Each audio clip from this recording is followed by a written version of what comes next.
All right, let's start the planning board meeting. I just muted everybody, so if you want to talk, you have to unmute yourself.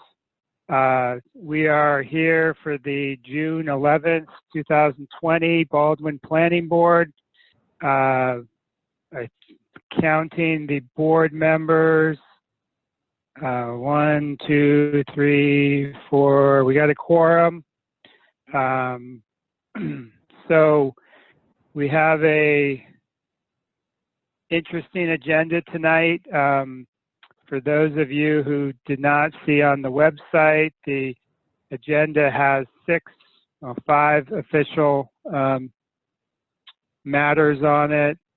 Just to go through them quickly, we're going to look at the prior meeting minutes. We're going to continue our review of Nature's Wilderness CUP. We have a further discussion about the Baldwin subdivision ordinance. We have a discussion of the McDonald subdivision request, and that was distributed to everybody and posted on the site. We have a discussion of the future meetings, whether we're going to do virtual or in person. And then we had a late request by Wes to add Water's Edge, Ted Terrio, discussion of his subdivision to the agenda. And then I think we're also going to have a general discussion about how things get on the agenda going forward. So that's a pretty healthy agenda. Nature's Wilderness is probably going to take up the majority of the time. So if you're behind Nature's Wilderness, I apologize, but they've been before us for a few months now, maybe years, and we're towards the end of their permit application review, so I'd like to get them finished if at all possible. If we cannot get done with them prior to 8:30, we're going to stop and we're going to move on to other issues, but I'm confident we can get them done by 8:30. So the first item for consideration is that Matt Fricker wants back in, so I have to let him back in. The first item for consideration is a review of the prior meeting minute notes. Those were distributed by Nickel yesterday or the day before. I had a chance to review them. I didn't see any particular issue. If I could have a motion and then we can do a discussion about the minutes, that'd be great. I move we approve the minutes. I move we approve the minutes. I second it. All right. It's been moved and seconded. I'll recognize the second. Any discussion about the minutes, additions, subtractions, modifications, questions, concerns, comments? That's all the adverbs I got. Hearing none, all those in favor of approving the minutes, raise your hand. Easier. Okay, we got that. We have Jason's voting for them too. They've been approved and passed. For those of you who are new to our meetings, the Zoom meetings are recorded, so everything is recorded during these meetings and rebroadcast, so to speak, on YouTube at a later date. So just so everybody's aware. The second item is a continuation of the Nature's Wilderness CUP review. And what we've been doing is we've been walking through a document prepared by Lee J, which is on the internet or on the web, on the website. The one that we're looking at is the findings of fact and conclusions of law. It is a 15-page document, and we have progressed quite a ways through it. Lee J, can you remind me where we stopped last time? Certainly. Good evening. We stopped right at the beginning of the findings on the top of page 13 where it says campgrounds. And so the next piece of information was based on the area containing water carried sewage facilities, giving us a density. So that's where you want to start with campgrounds A1. And can you, it appears as though we're starting a new section here. It says, in addition to the above performance standards, the planning board must also consider the following from Article 10, Section 10.4. This is the standards for campgrounds in our land use ordinance? Yes, thank you for that. That is true. That is, these are specific standards based on campgrounds. So all of the other standards that we've been through are your basic conditional use permit standards, performance standards, and now these next couple, which are A, B, C, and D, are specific to campgrounds. Excellent. All right. So let's just continue how we've, before we start, any new developments from the applicant? I think the one issue that was outstanding was there was a concern about the creation of a subdivision because of a transfer, and the applicant said that they would be remedying that situation by unwinding the transaction that was a sale to an individual named Jane, I think was the one you were going to unwind. Any status update on that?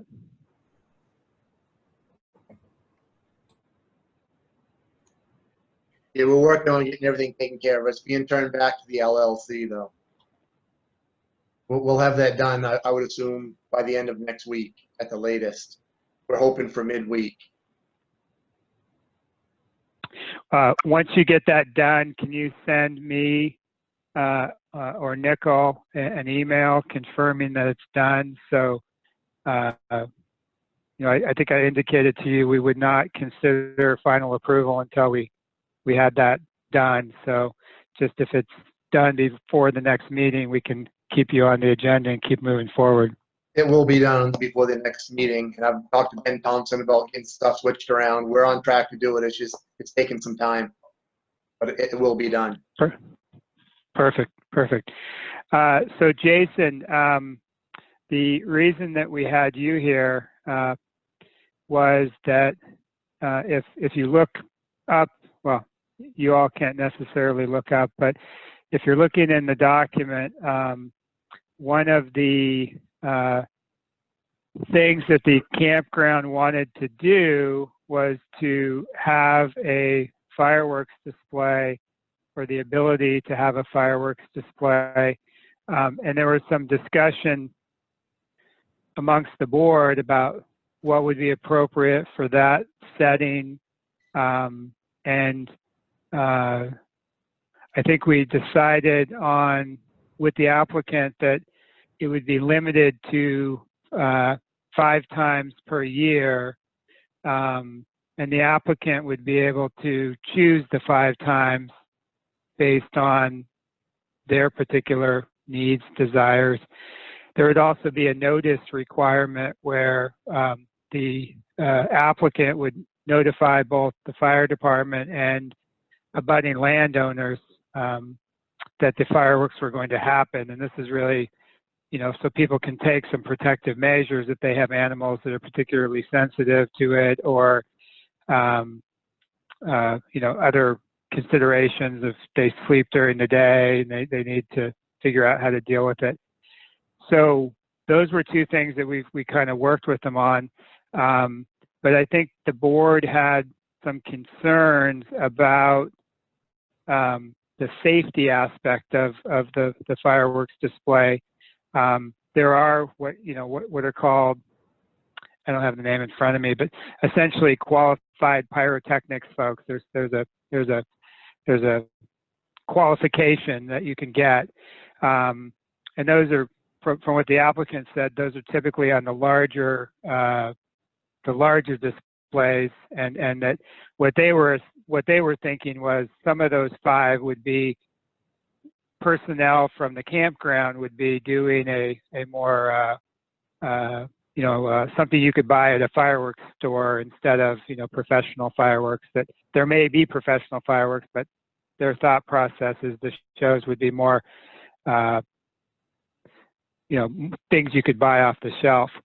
And I think from the board's perspective, we had concerns about the fire department's view of this activity in terms of its ability to respond to it if something does, it's woods, right? So if something does go awry. So 1, the ability to respond. 2, whether or not the fire department wanted so-called veto power. If the applicant wanted to do a fireworks show, should the fire department be able to say no based on their assessment of the risk? If it's a high fire level risk that particular day or whatever. And then the third part is kind of an insurance aspect of it. Is there a concern with the insurance? But really for you, I think we wanted you here, and I'll let the rest of the board members speak before you talk, Jason. Just, I may have missed something, but are you generally okay with that as a fire department? And 2, would you want veto power over any displays? And so I'll open it up to the board. If I didn't capture something that we talked about that we want Jason to address, let's get it now so we don't pile on. Nicola, you have your hand up. Yeah, I just went back and read over the minutes again in this section. And the only piece I think you missed, David, that we talked about was also wondering if the fire department had someone that was an expert on fireworks. And one of the suggestions was what maybe if that person existed, that maybe they would be present for fireworks displays or something like that. That was but we have no idea if that's something you all have or not.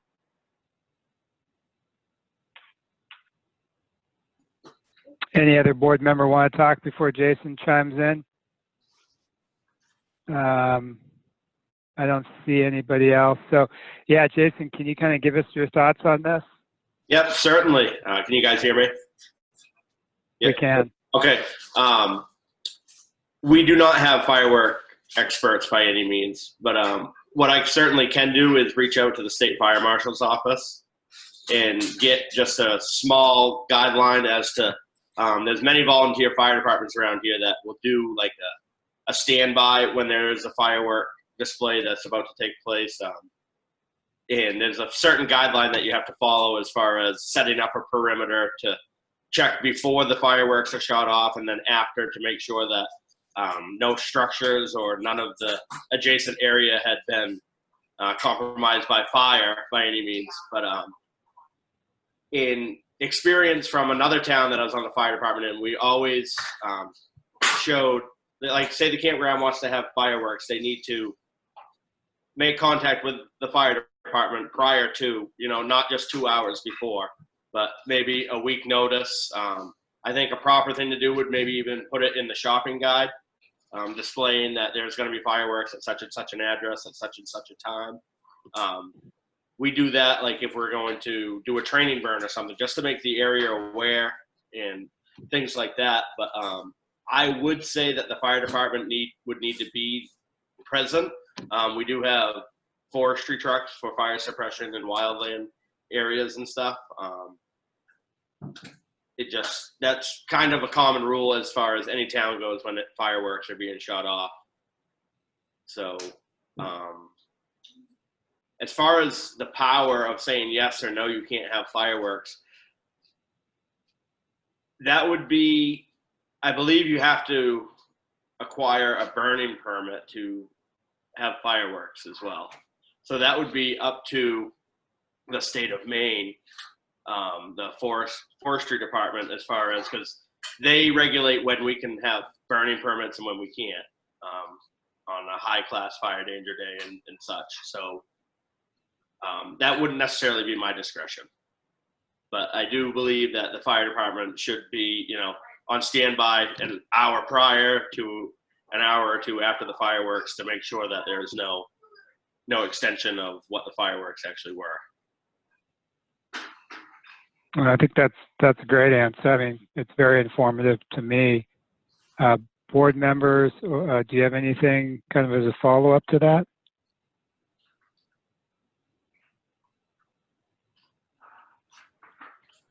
Yes, Matt. I thought that was great, and I want to make sure we capture all the action items there. The guideline from the state fire marshal, the idea of checking the perimeter. These, we need to follow up on all of them, get the information, and incorporate it into the conditions for the CUP. The idea of the standby, getting the burning permit.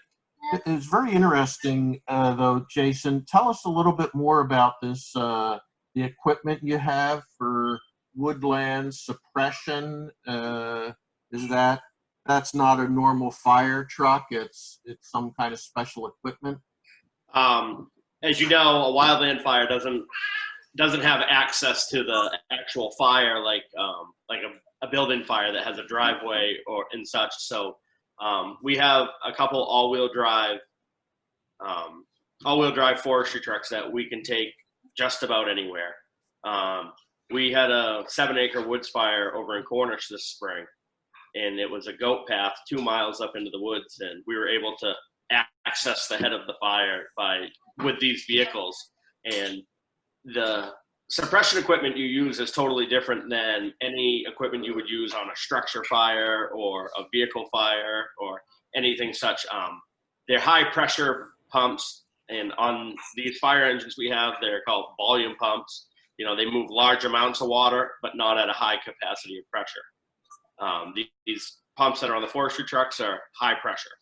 So there's times where you're pumping 2,000 feet of forestry hose out through the woods to gain access to the fire. It's not necessarily, you can't just drive to it necessarily. So these forestry trucks would certainly be more than sufficient for the area around the campground.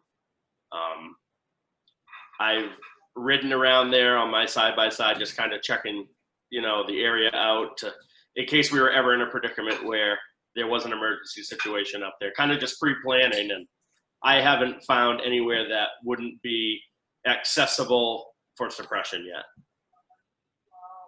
Wow. It's very reassuring. Great resources. I'm so glad we heard from you this evening. Certainly. Nickel, did you have something? Yeah, I'm just curious about, because I don't know a lot about fireworks, but it seems to me that I remember the applicant was talking about maybe sometimes doing a smaller display where they buy fireworks at the store. And is there, for you, Jason, is there like a size of a firework display that requires, having you be there? Is there some sort of a state measure about that? Like if I shoot off any fireworks, am I supposed to have a burn permit, or is it a certain volume? Just curious. It falls differently under different circumstances as far as private property. Private property, that's I think there's a gray area there that really there's not much I can say. If there was indeed a fireworks ordinance, then I could certainly take the proper measures, but obviously we do not have one of those if we're talking about allowing them to have fireworks. So that again, I can define where we're at in the gray area through the state fire marshal's office easy enough.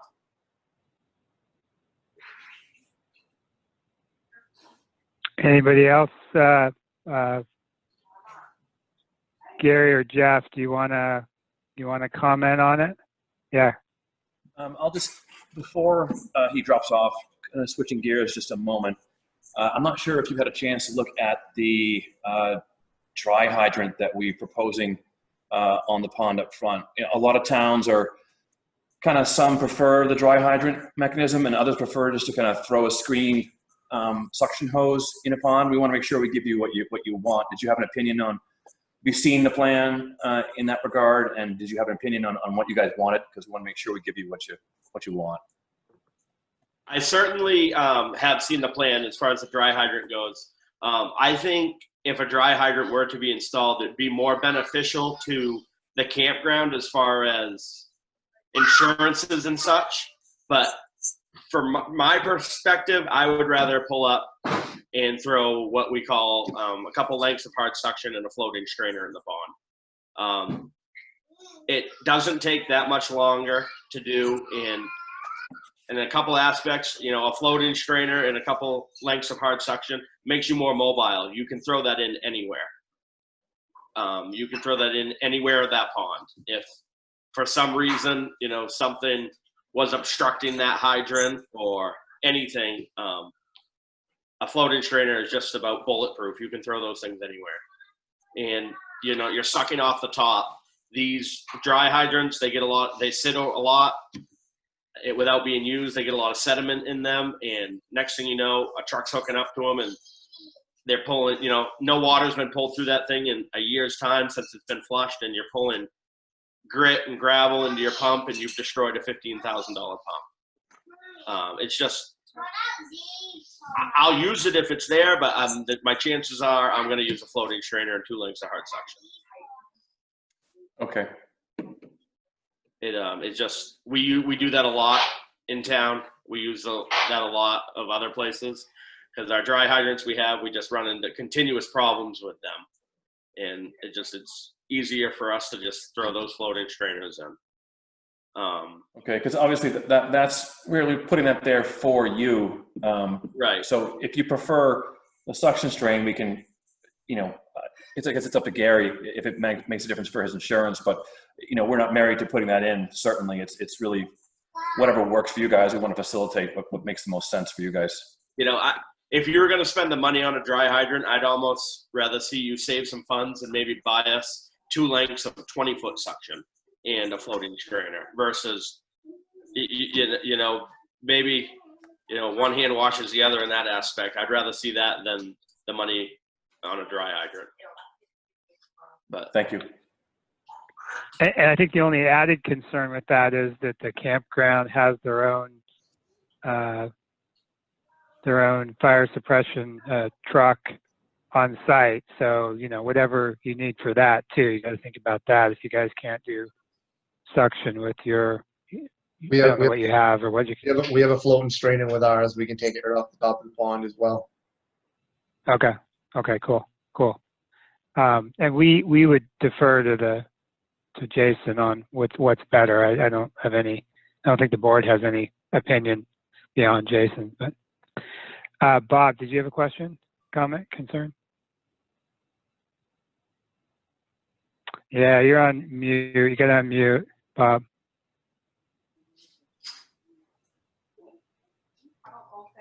Can you hear me now? I can. Does the state have any rules about fireworks within a campground that you're aware of?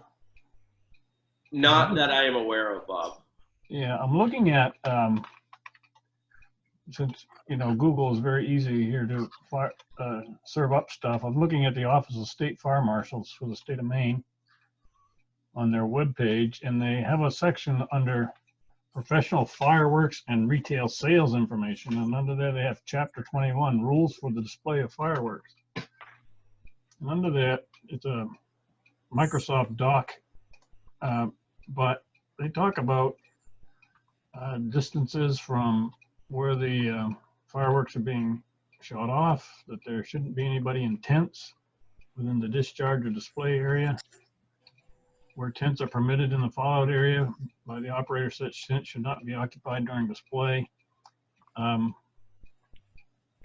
don't know. It seems to me that I don't know if it applies or not, but there are some definite rules there about display of fireworks. This is the Office of the State Fire Marshal, rules for the display of fireworks. I can certainly reach out to them and talk, via telephone, easy enough, and actually get, explain to them what we've got going on in the town of Baldwin, and Sure. and they can certainly, this isn't anything that will be drug on by. They're usually pretty upfront and honest, and can give me an answer right over the phone, I'm sure. I think it's something worth looking into. Yeah. Yep. So board members, I still need you, Jason, just hang on for a sec. But from what I see, the kind of the four things that it sounds like Jason is looking for is notice to the fire department sufficient that they can plan and prepare. And I think, Lee, we had at least a week, if not 10 days notice. There's pretty decent lead time already on the notice.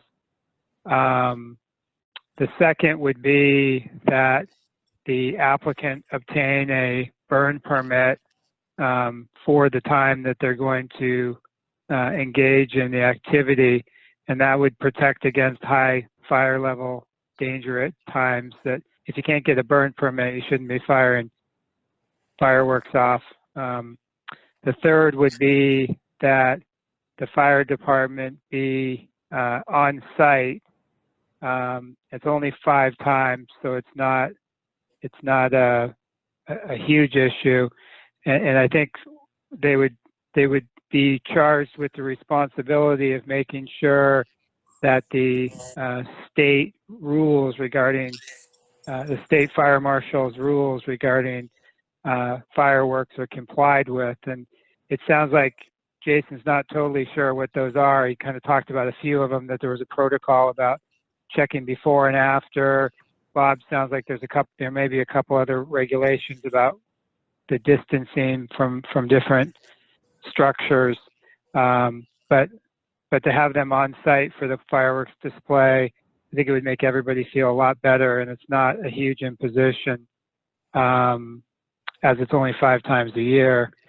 And then the last factor, which Jason didn't talk about, but seems to be an issue before the board, is making sure that the applicant's insured for liability that may arise from the fireworks show, which, if they catch the forest on fire, that the people who own the woodlots around them would have some insurance protection.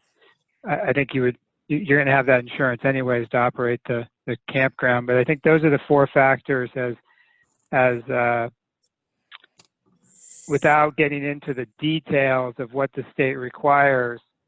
I think we can just say that they have to comply with it, and then I kind of leave it to Jason to have a conversation with the campground about what their expectations are in terms of the state requirements. Does that sound fair, rest of board? Yeah, Matt.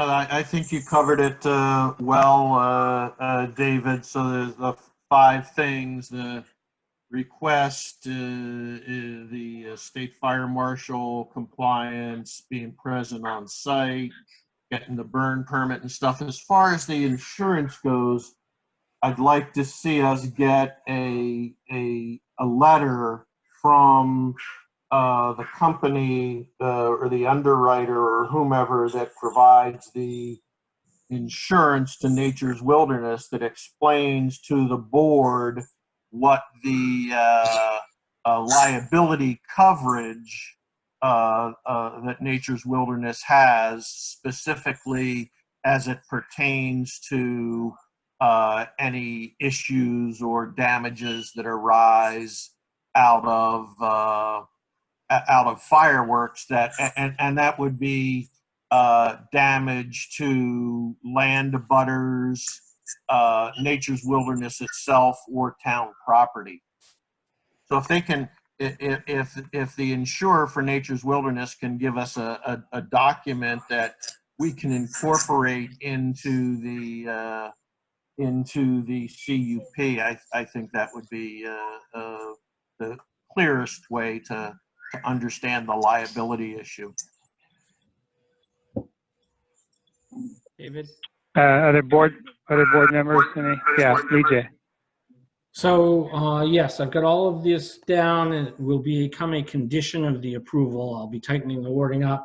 I already have some language, Matt, that goes to that. It's basically requiring them to submit a copy of the insurance policy to the code enforcement officer, who will place it in the project file. So you'll have it on file with the project in the town office at all times once they get that. They're not going to be able to get that until after the project's approved and they secure insurance for the site. But yes, we will be requiring them to submit it to the town so that you have it on file.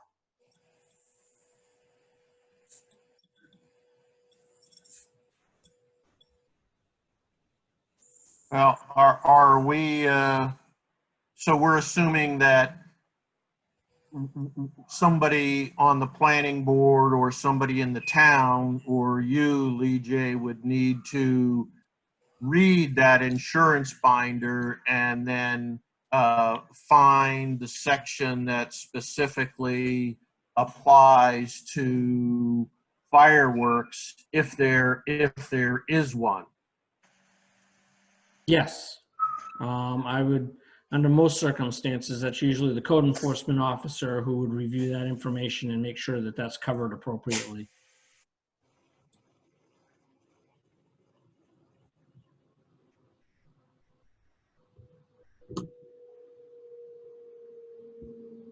Oh, Gary, doesn't Nature's Wilderness already have some kind of a liability insurance policy that covers your current operations and assets and things like that? It's not a commercial binder, but yeah, we do have insurance on the property. We're gonna have to up it once we get, an established business. Yeah. Okay. Do you know if it has any binders, or is there any kind of a rider on it for fireworks? I haven't read the policy. That's not my wheelhouse. That's the LLC.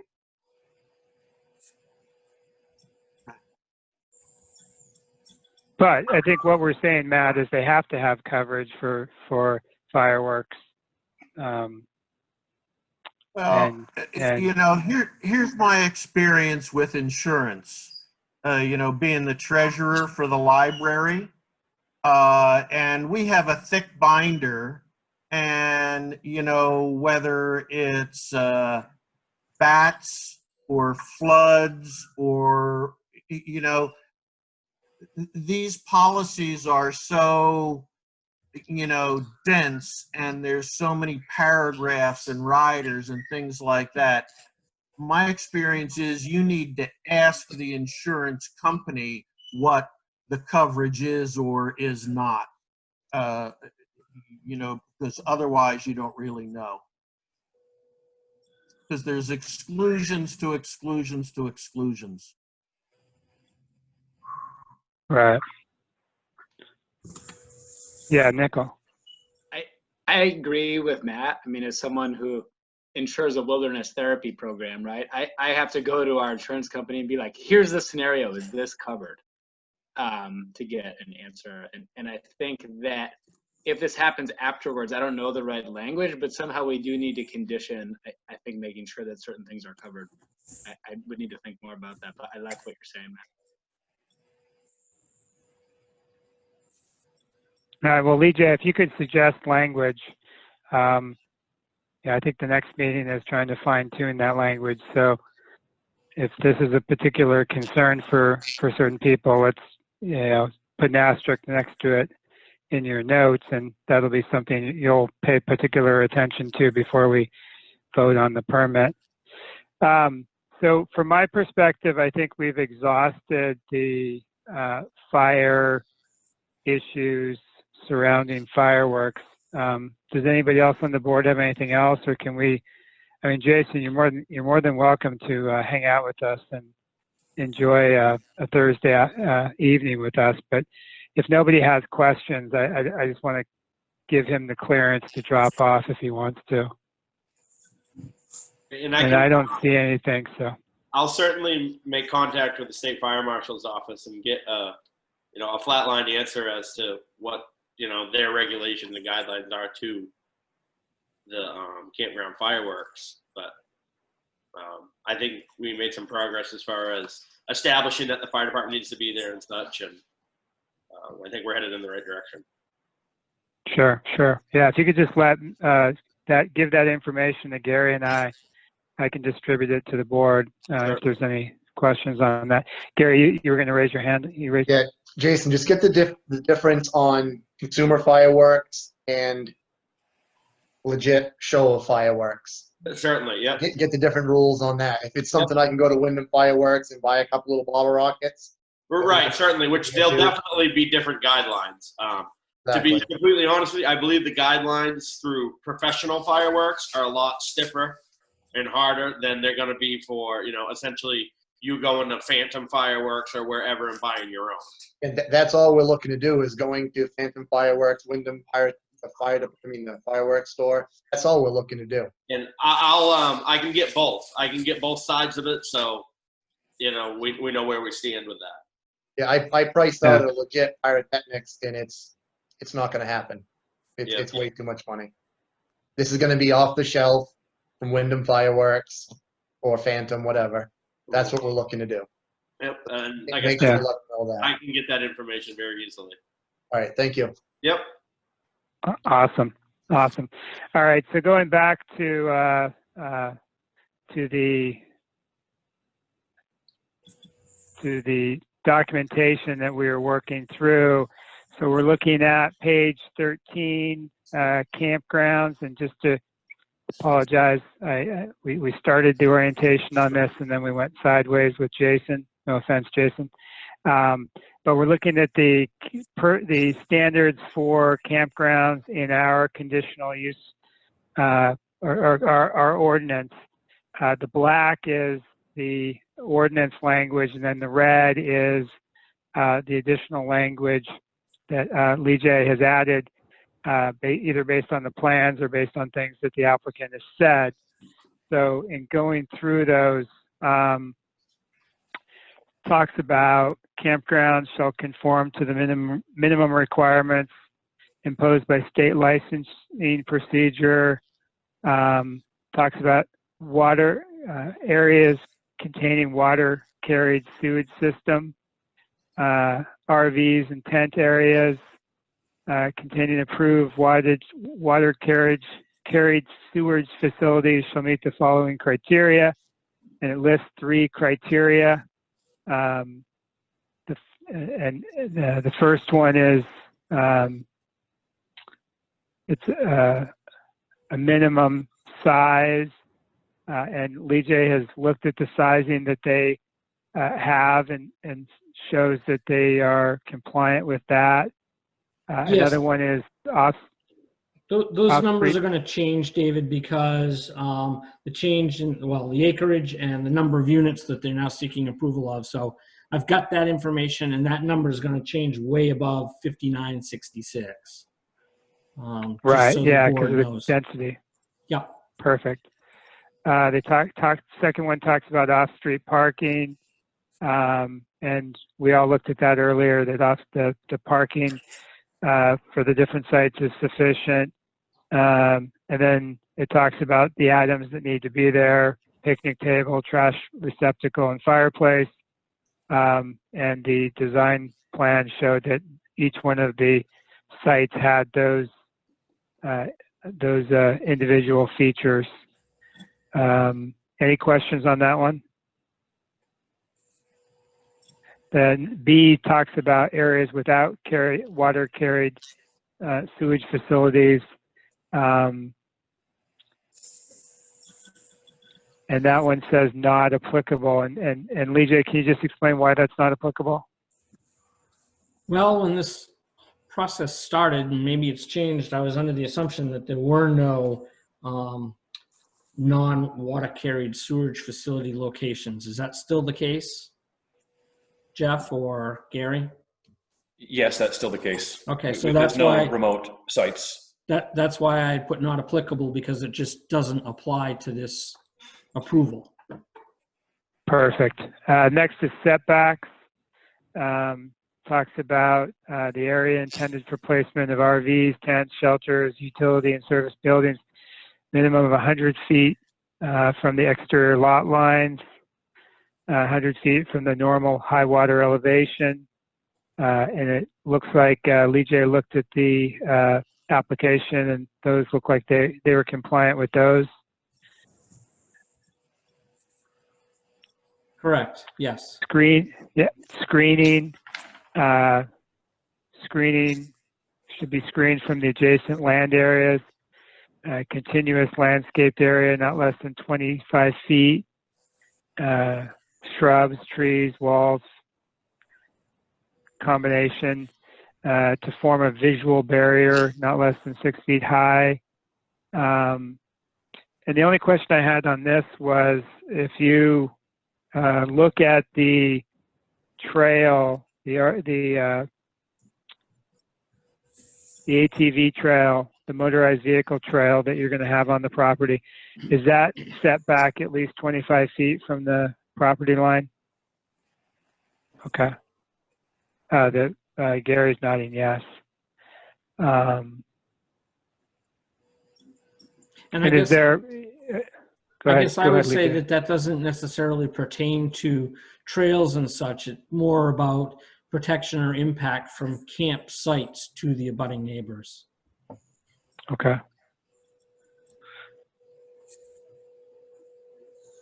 Okay. Based on the finding of fact, the planning board approves, denies. We'll make that decision hopefully next week. The application, Nature's Way. So is it nature? So just terminology. Is it Nature's Way Campground or is it Nature's Wilderness Campground, Gary? Nature's Wilderness. Okay, we'll get that changed. Then we have a series of conditions bullet pointed. So let's walk through these and then see if there's anything that we've missed without in the prior discussion. The campground cannot expand without first seeking additional approvals from the planning board, and that can't expand beyond what's the phase one. Beyond the phase one size, because that's both in terms of space and in terms of campground sites.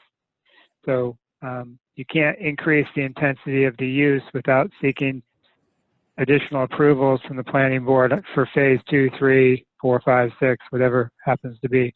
I'll add the wording there about beyond the phase one design, so that it says cannot expand beyond the phase one design without first seeking approval.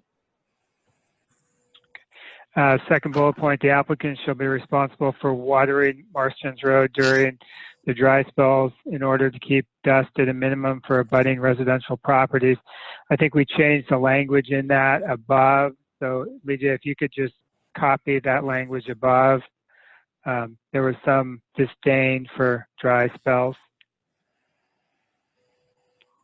The next bullet point, and if board members, if you want to comment on these, feel free to hop in. The applicant shall develop an evacuation plan for campers in the case of a forest fire or other natural disasters which may impact the campground. This plan shall be provided to the town and the fire department for their knowledge. That was important to me, so everybody at the campground knew what to do in the case of a severe emergency. The applicant, next bullet point, the applicant shall provide a mass gathering permit plan. The evacuation plan, sure, Nicole. I'm just curious, because the evacuation plan, if we put a condition that it's created and shared with the town and the fire marshal, it doesn't say that they have to like it, right? Like, has there been a process of the fire marshal or someone reviewing that plan to say it's good enough?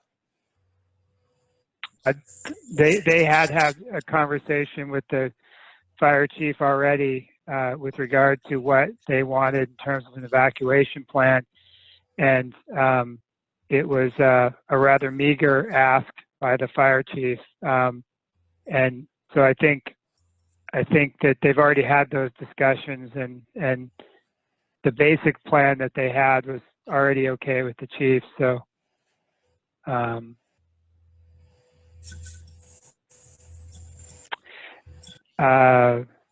the next bullet point, 4 bullet point, is applicant shall provide a mass gathering plan, including porta potty locations, number of units, and then it goes on for quite a ways.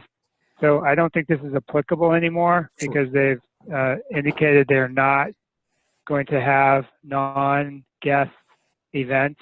Non-guest is the wrong word. Non-paid camper events. So this wouldn't be applicable. So I would suggest we strike it, because by putting it in there, it suggests they have the ability to do it, which or they've already said they're not going to. Next bullet point, the campground shall only operate between the dates of May 1st and October 31st. No one shall be living on the premises during a non-operation period. And I think there was a request to modify this to allow the residential use of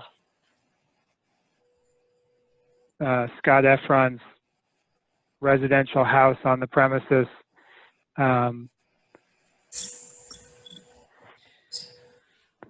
Yeah, wasn't it something to the effect of, with the exception of the caretaker to the property, or however you manager of the campground? Was the manager of the campground, Gary? Is that what it was?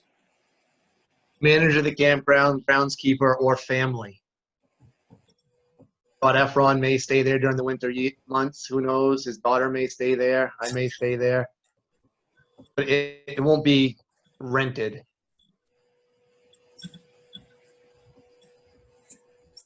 Okay. Yeah, I think we all on the board recognize the challenges with this particular exception based on Scott's historic activities, but I think we have to, we have to rely on the fact that he wants to expand the campground beyond phase 1. So if he's not a good neighbor, and if he violates the spirit of this provision, we can hold him accountable as we move forward. So there's no commercial use of the property, and nobody should be staying in anything but the residence. So even if you have family, you can't use the sites, the glamping sites, etc. It's only that one. None of it's winterized, anything like that. So that won't be an issue at all. There's no heat. Perfect. The water is not below frost. Nobody's going to be staying in the house only. And it's cool. Family or employees. Okay. Next bullet point is the campground shall be responsible for placing directional signage along both Senator Black and Brown roads. These signs shall consist of directional signs as well as any other appropriate signage used within the main uniform traffic devices.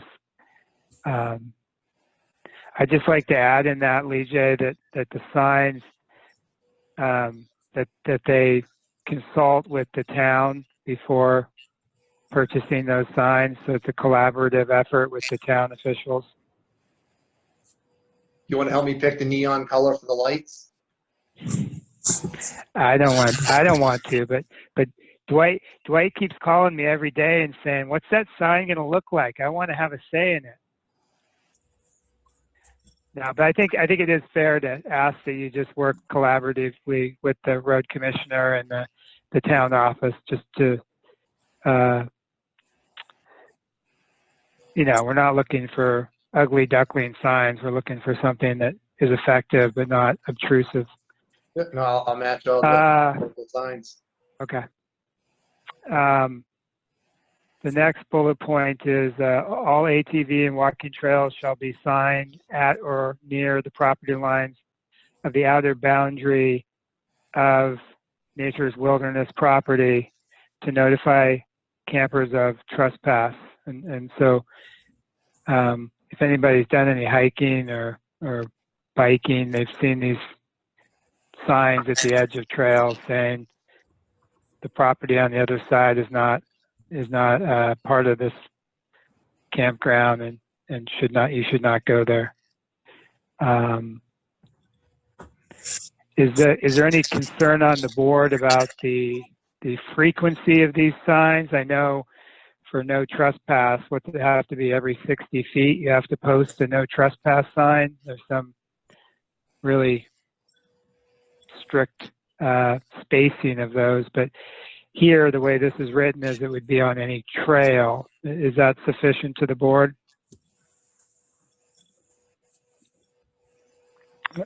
All right, looks like folks are okay with that. I think I would say it's the expectation of the board that if you learn that people are violating or going on to other people's property, that you increase the signage to deal with the problem. That if there's people are hiking off through the wilderness, that you increase the signage to make sure that folks know where the boundaries are.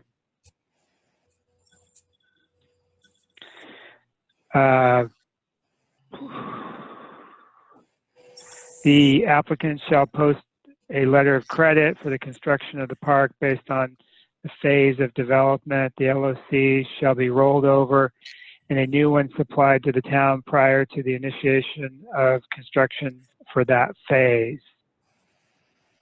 I think the concern here was that it would be started, not finished, and that there would not be sufficient funds to make the property safe, either from fire, damage, trespass, or runoff, erosion, etc. Any discussion of this? It's a quiet crowd today. The next bullet point is no hunting will be allowed within the boundary of the property owned by the campground or any other entity affiliated with the camp ownership. I think we're going to have to strike the or any other affiliation. And then I guess I'm not worried about hunting when the campground is closed. Like if people, like if it's open, I could totally get why you wouldn't, why you wouldn't want hunting on the campground when they're open. But if they're closed, October 31st, there's still a bit of hunting left after October 31st. I guess I'm not concerned about people hunting on the property, you know, in the normal course, in the sense of people are walking that area to hunt. I guess I'm not concerned whether they hunt there or not.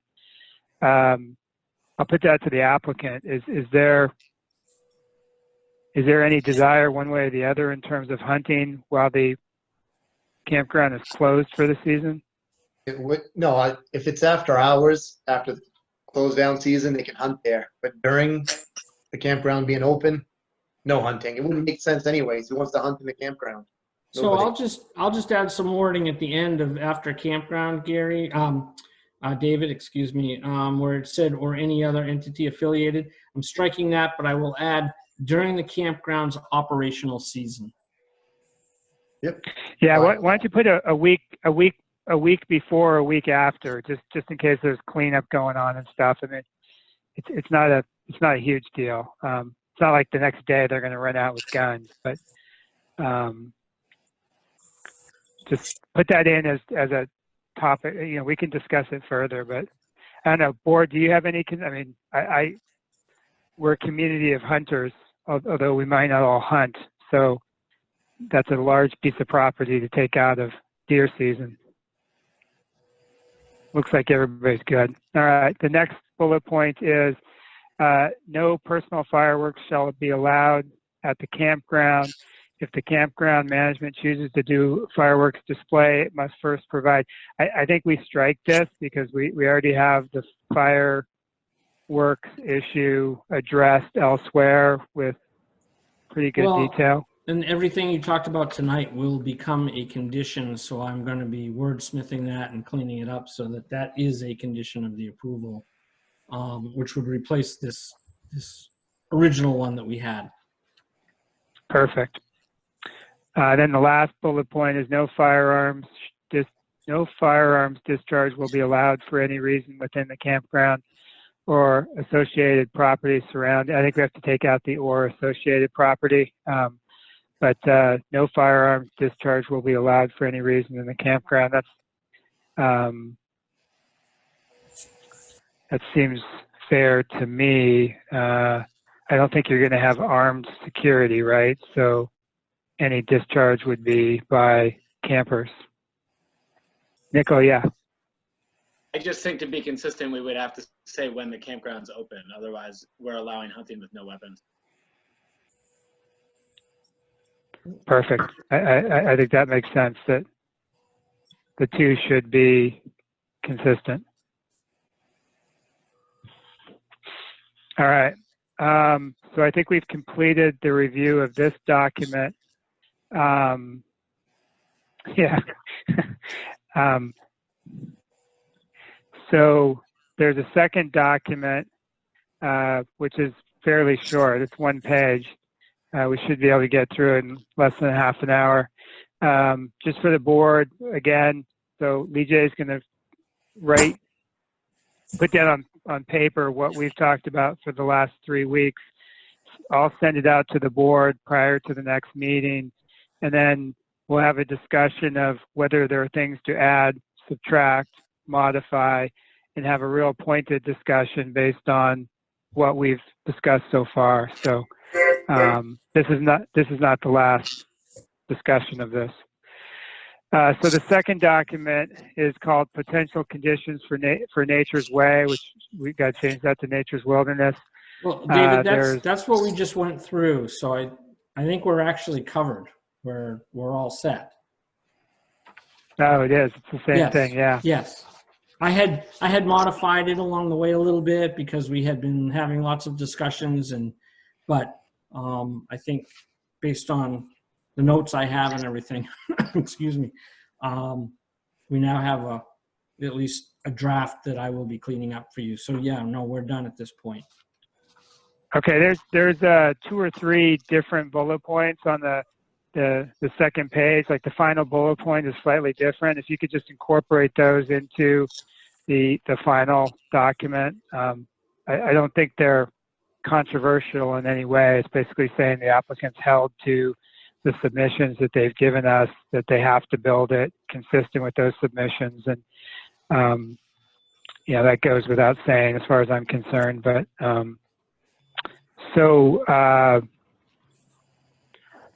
all right, so at this point, the question is there anything else the board has that they want to address with Nature's Wilderness as part of the conditional use permit application process before we go to the final meeting next week, or what I think is going to be the final meeting next week in terms of their permit application? And it's a tough question because we spent 3 weeks, 3 meetings dealing with this, and I frankly don't remember what the first meeting was about anymore. So I think it may be best if we wait for Lee J to fill out the paperwork and then look at that and use that as our guide. Yeah, Matt. Matt Fricker? Yeah. I'm sorry, I might have missed the discussion of this, but I was waiting until after Matt, you sound like a bad Star Trek character right now. Somewhere beyond like. Sorry. You still can't hear me? We can hear you, but you have voice modulation like you just went through the transporter. You know when they're trying to get Spock through the transporter? Try it now.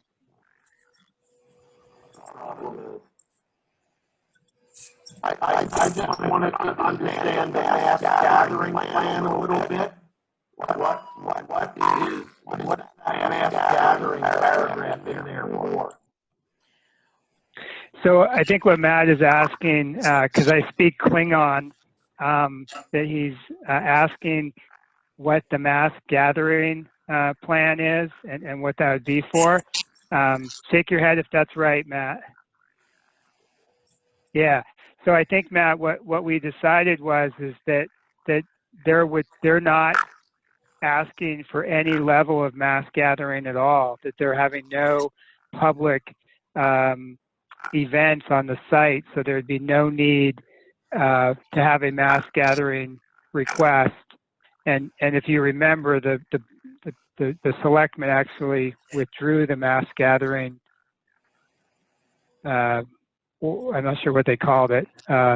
So that's totally out of the picture, Matt.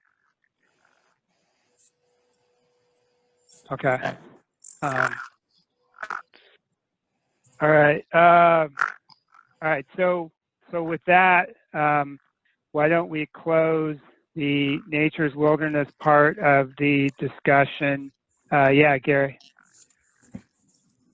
One quick thing. So in 2 weeks, if I get the land division taken care of, we should get a vote. Is that what you're saying? I can't promise you that because I'm one of the board members, not the only board member. If there are continuing concerns that have to be addressed, then those will be addressed. But the board's intent is to have a vote next week. You know, that's my personal desire, and I think the board's indicated that that's their desire. But I can't promise anything because at a certain juncture, I think there's going to be a call for a vote, and we're gonna vote as a board to decide whether we're going to vote, and I believe that's going to happen at the next meeting. Well, is there anything I can do to help facilitate to make sure that happens? Is there any other worries right now that I can be working on for the next 2 weeks? I think the only thing that I know that will preclude a vote is if you do not fix the land transfer issue before the next meeting. Yep. That's a no-go. You know, could anything else happen? Theoretically, yes, but I think we are at the place where we will be moving to a vote. I just can't promise it, Gary, because something could come up, but I'm not seeing it. There's nothing you can do affirmatively but the land issue. There's tons of things that you could do to blow it up, but you're not going to do any of those things. So it's all good. Just laughing. Anything else on Nature's Wilderness? Excellent. Okay. So, yeah, thank you guys. It's been a long process. I have to say that it's in the best place, at least from my perspective, it's been the entire time. So I appreciate you guys responding to the concerns of the citizens and the public hearings, et cetera. So appreciate that. So Lee J, just send me the draft and I'll distribute it to the board and to the applicant. You can send it to Jeff if you want, or Gary if you want. I don't mean you can't. It's usually easier if it comes from me just as a single source. And then we'll, planning board review the document and come ready to say yes or no to each condition and then to the permit as a whole. All right, so the next thing on the agenda was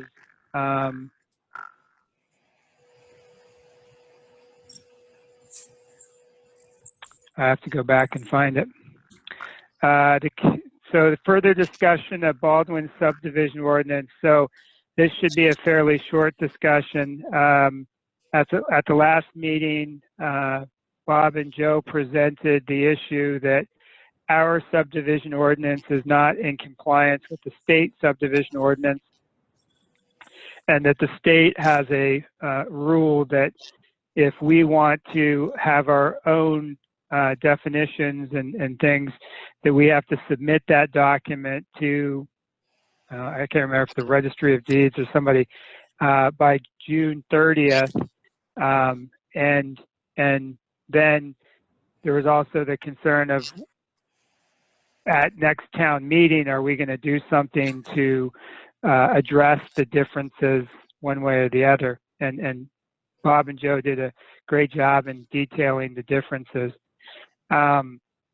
So I think the immediate question, so we left it at the last meeting with, we'll talk to this meeting about whether or not we should submit our subdivision ordinance and the differences to the Registry of Deeds so we can preserve what we have, or do we not do anything and default to the state, which I think is kind of broadly speaking are the two options.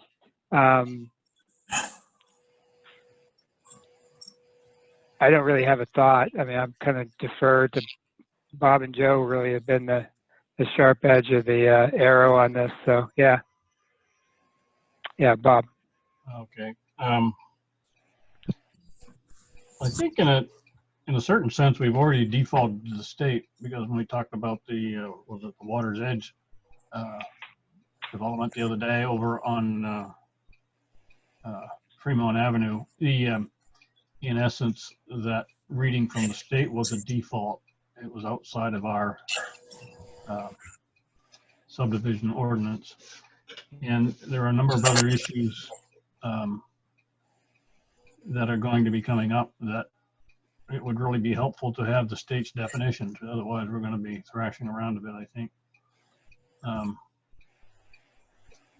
So I would think it would perhaps behoove us just to default to the states. That's the recommendation that we've gotten from MMA. And then it would be up to us to get a new subdivision ordinance before the voters at some point before the end of the year. Yeah, Joe. Yes, I agree with Bob on this, that we should go with the state definition of subdivision, because I think it eases the situation for landowners and anybody who is subdividing, that coming into a town, they don't have to go and read the ordinance and, oh, we can do it this way in this town and that way in that town. The whole purpose of the state driving this as state law was to make it a little bit more uniform and more possible to do land deals in the state. I think Baldwin should go along with it. Nickel. I just have a clarifying question. My understanding was that we would only default to the state definition if it's more strict, right? But if our ordinance is more strict, it would still be valid, correct? Bob, you're on mute, but yeah. I think what the analysis that Joe and I did said essentially most everywhere where the state had a definition, they were more strict than the towns. And therefore I couldn't see any situation where we would be driving a review of subdivisions that the state doesn't already require. And I think that was the intent of the thing. Just another note is, in doing research on this, I think the state planning office and to some degree MMA has said the easiest thing for towns to do is just quote the state statute instead of listing them all out, because these things change periodically and you want to be in step instead of out of step with the statute. And so if you go look at other towns' subdivision ordinance, quite often they'll say just in accordance with statute, And if they do have a variance to it, like the 40-acre rule, they'll quote that. Make it very simple. The downside of that is if somebody wants to come read your subdivision ordinance, then they got to go read the statute as well. But you know, So is my understanding correct that if we don't do anything, that as of July 1st, we would be defaulting to the state definition, unless ours was more restrictive in a certain situation, but we would default as of July 1st. And then the board's intent is come next town meeting to put a land use issue on the warrant that more clearly states what Baldwin has in terms of a land use of subdivision ordinance. Is that correctly state what we're doing? Okay. This is Wes. Can you hear me? Yes, Wes. I have a question for Bob. He mentioned the 40-acre rule. I came across a document last fall about the 40-acre rule, and it was confusing. It mentioned something about the town has the choice to opt in or opt out. Nobody knows if we've opt in or opt out. How does it apply? Do you know, Bob? yeah, we haven't opted into it. It's not in our subdivision ordinance, so we haven't opted into it. So does that mean if there's a plot of ground more than 40 acres, it doesn't apply as a subdivision? No, that's not what it means. Just the opposite? The town can, in his ordinance, say if you divide a piece of property and one of the parcels is more than 40 acres or more, then that is not considered a lot in determining whether a subdivision is being created. But unless the town votes to include that, then you can divide something into 50-acre lots, and it still would be considered part of a subdivision. And I think that's something that we should consider when we put the issue before the board or before the town. Is that something we want to include or exclude or recommend including or excluding? Yeah, Joe. Somewhere in the back of my memory, it says the town did vote on this many, many years ago, and we turned down that 40-acre exclusion. This is back when the law first came in. Okay.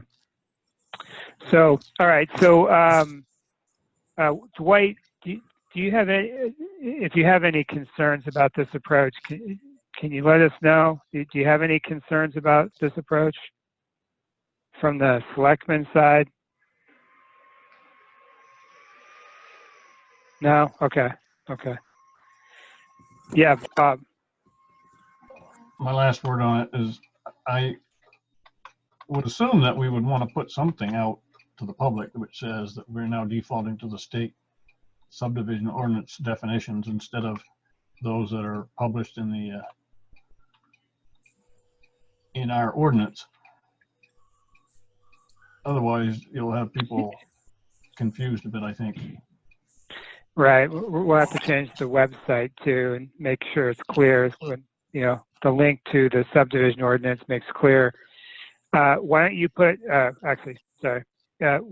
would you be willing to put something together, Bob and Joe again, and present it at the next meeting, and then we can publish it after that meeting? Sure. Okay. Joe? I don't want to. Perfect. I don't want to be out of place, but an opinion I have is that 40 acres is a good chunk of land, and if somebody has, I don't know, 150 acres and they divide it into 3 lots of 50 acres each, is 50 acres each, 3 lots of 50 acres going to be a subdivision or what? It's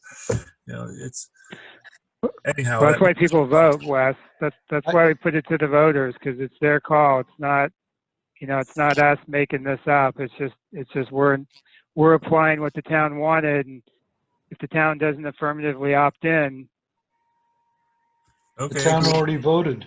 The town Okay. already voted, Wes, that 40 acres was a lot. I was just expressing opinion. Yeah, I'll go Bob. along with it. Fine. Fine. I just want to remind Wes that this is a state law. And if the town votes to implement the exemption, okay, but otherwise it's state law. I agree. Yeah. It was just. All right, great. Well, yeah, I think, and that's probably why the option exists, Wes, is because people share that opinion. So, so let's move forward. I don't think we need a vote or anything like that. I think probably at the next meeting, we should probably vote just so it's clear, but I don't think we have to vote today. I just, let's go forward as we have discussed. The next issue is what I call the McDonald subdivision request. And I see Jamie McDonald waiting patiently. His dog is not so patient. The dog took off, I saw that, but I think Andrews Brodus is on as well for the same issue. I don't know if there's anybody else on for this issue. So, sorry, I get tired right about now. So, as I understand the issue, Jamie owns a rather large parcel across the street from the town office. A house was built across from the town office, and there was some confusion by somebody. We won't put blame, we'll just say there was confusion. The house was put in part on Jamie's land. Jamie did not build the house, it was somebody else. And so there was a need to fix that problem. And the obvious fixes are move the house or move the property lines. Concurrent with that issue, Jamie has some folks interested in leasing the property to do other things on the property. And all of this created some confusion. And so Jamie wants to work with the person who built the house and move the property line. But to do that, it ends up to be creating a subdivision because the folks who are leasing the property just want a portion of it. And so there would be 3 pieces to Jamie's property created.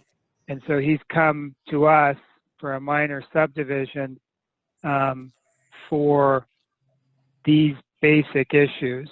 And I'm not adding in a lot of detail because we're going to get there, but yeah, Joe, you have a question? Yeah, who owns map 5, lot 1? Let's look at the, sorry, I didn't have the permit open. I think that's possibly Jamie owns that. Jamie does own that. That's the 56 acres behind Sanborn Pond. And what has happened to our ordinance interpretation about, let me see,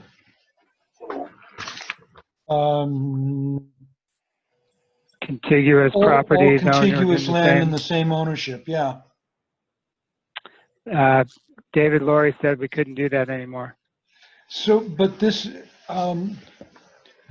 so, I mean, I'm very confused about this, and you maybe don't want to take the time to discuss it now, but I'd like to come to an understanding of it. I mean, if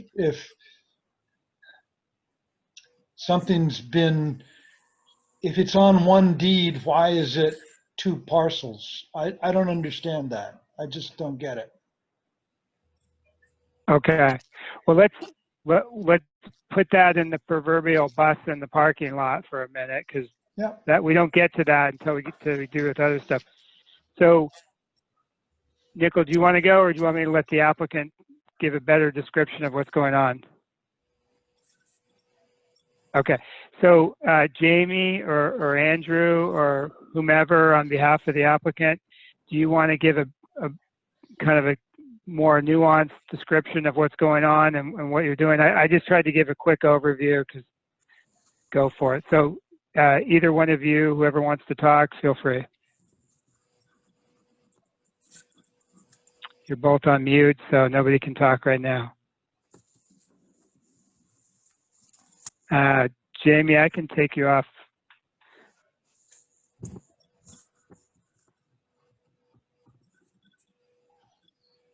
I guess I can't. Press the Do it again, space bar. Jamie. Sorry. Do it again, Jamie. I goofed up. There you go. Yeah. Okay. What is the question? Can you give a little bit more information about what you're trying to accomplish here? Sure. No, I was approached maybe 6 weeks ago by Lenny. It was the way it was explained to me is he had purchased the property, I believe last year, the abutting lot next to me on 113. The survey for the property referenced a certain Central Maine Power telephone pole as a monument. Months later, the builder came to site the property and he referenced that telephone pole.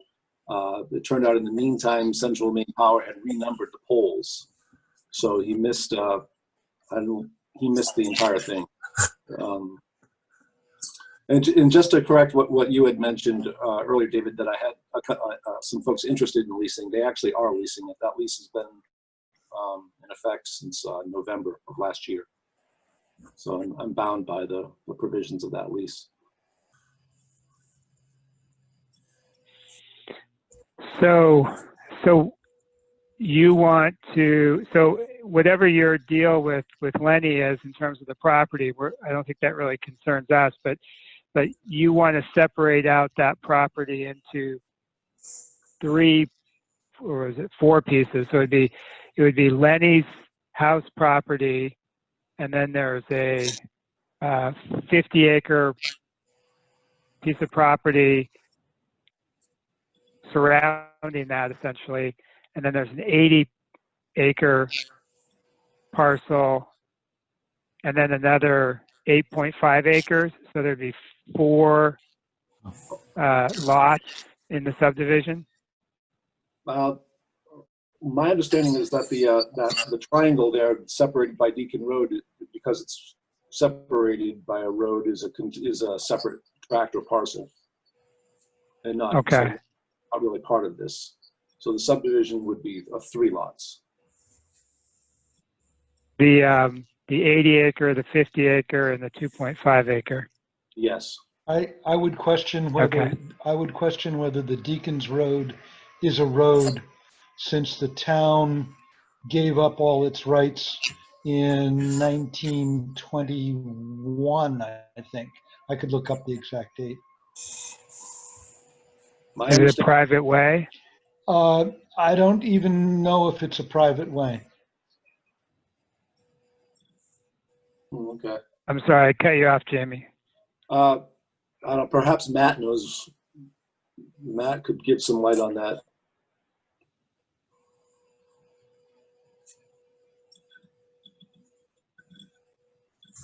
Hi. So the portion of Deacon Road that runs from 113 till it becomes a 2-track is currently maintained by the town in terms of snow plowing and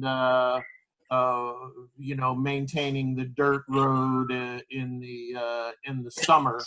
But that's all I know about it. I know that the rest of Deacon Road, the 2-track, as well as all of Town Farm Road, has been essentially abandoned by the town, and is those portions are no longer considered town roads or ways or anything. Okay, well, Well, I think we need to understand what Deacon Road is, but that's not a huge challenge. You know, the subdivision ordinance does speak to, and we're dealing with this on 107 as well, that there is a provision in there that a private road or a public road can create a separation as long as the person who owned both sides of the road didn't create the road. So we can work on that. Yeah, does the road commissioner keep a list of recognized roads? Jamie, No. it's listed as a fire lane, so you know there is some acknowledgement of it. But you know to avoid confusion going forward, when you look at actually map 5, lot 14, it shows 141 acres. And that 141 acres includes the 8.5 acres to the left of Deacon Road. And as you had to do on your map, and I have to do on the maps that I have, we have to hand draw Deacon Road in there to show that 8.5 acres. Okay. So, you know, my intuition is that relying on Deacon Road to be a divider so that 8.5 acres becomes its own parcel is a risky venture. Okay. I would think that you would be better off, you know, showing the subdivision as 4 parcels, particularly because the only thing that's really uphill now is that 8.5 acres to the left of Deacon Road. Okay, so you're thinking listed as a separate lot number 4. I would. I think it makes it all clearer, and it takes that whole Deacon Road issue out of the question. Okay. Okay, very good. Good advice. Thank you. Bob, and then Joe. Yeah, I would just be cautious that we don't, by doing that, lock that in to say that 8.5 acres is not a separate lot. Because when I was a selectman, we went through this process of looking at all those little spur roads and decided that we could not quit maintaining roads that were town-owned. And there's a number of roads like that, you know, with 1 or 2 owners down on them. And so I don't know that it's really material, because if we're just a subdivision is 3 or more, and he's going for 3 anyway, right? And so whether it's 3 or 4, does that really make an impact?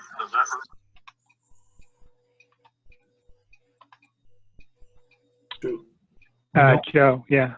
So I did the research a couple of years ago about the Deacons Road, and the town, it is a town road to the town farm road, and from the town farm road to Marston Pond Road.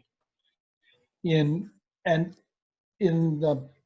think the 1921 town meeting, the town dropped that as a town road. And so it is not a town road, and it hasn't been a town road for 100 years. Were you at that meeting, Joe?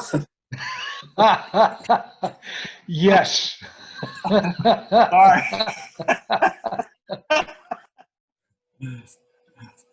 Okay, so there may be an issue about whether it's a 4 or a 3, and Deacon Road divides. So that may be an issue that we have to talk about, Jamie. It would make it easier if you just made it a 4, and then we wouldn't have to we wouldn't have to confront our demons on that particular issue. In terms of the leased property, is that the 80-acre parcel? Not that it exists today, but is that basically the area that's being yes, used? that's the area that I moved the line, towards Lenny's lot a bit just to be conservative, but the intent is that the entire solar farm that's generally the area they're looking at. Okay. So that simplify. Which is So- the solar farm? L2 or L3? 3. The 80 acres. Right. Okay. And what's the intent for L2, Jamie? Nothing at this point. Nothing. I mean, there's a chance that the solar farm could drift into that too. So I'm not doing anything with it. Yeah. So the only major challenge that I see with this use is access.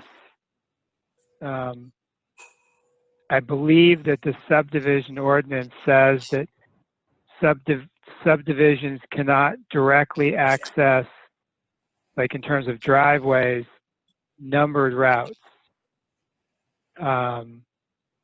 And so if somebody wanted to build a house on L2, in theory, they shouldn't have a driveway off of onto 113. They should have essentially a road on the 113 with a driveway off of that.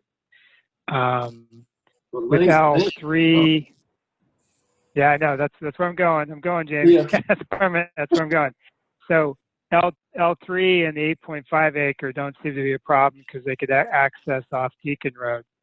So, the challenge, and I'm interested in the board's thoughts on this, is so Lenny's property does have a road directly onto 113, and it was built before he knew it was a subdivision. So, clearly he didn't have that in his head.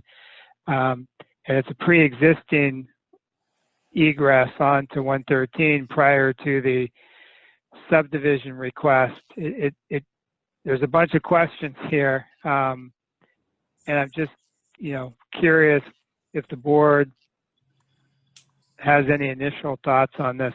It's really, from my perspective, it's the only concern that I see.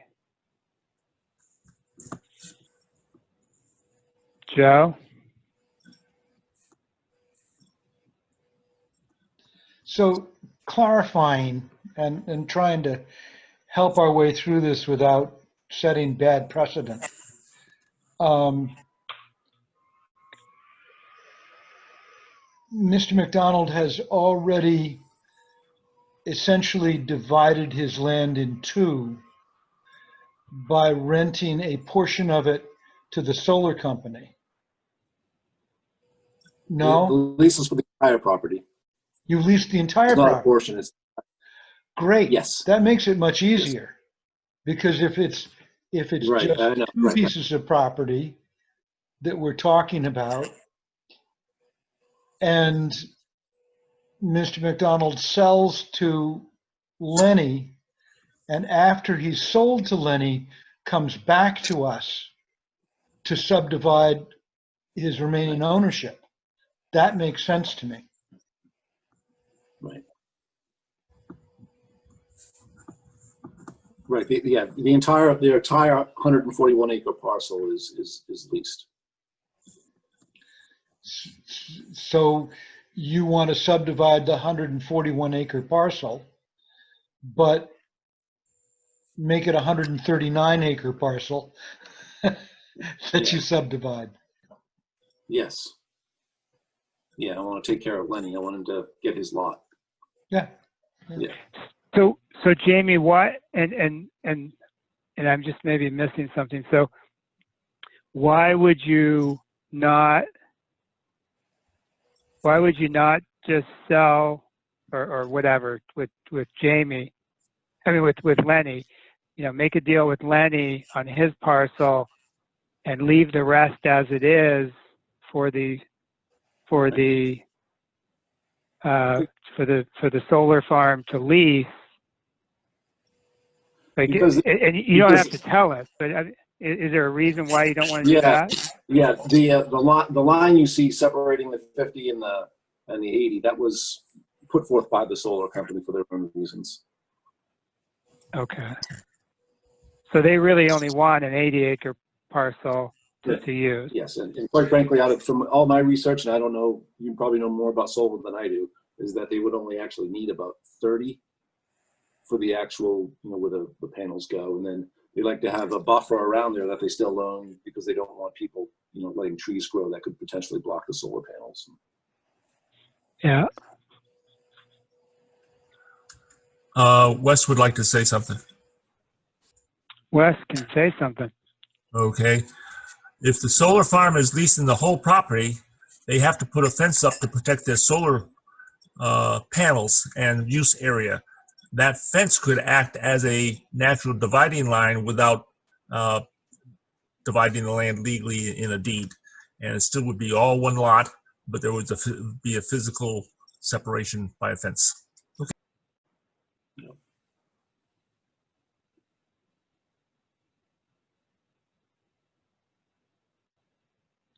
So the driveway on Lenny's property, yeah,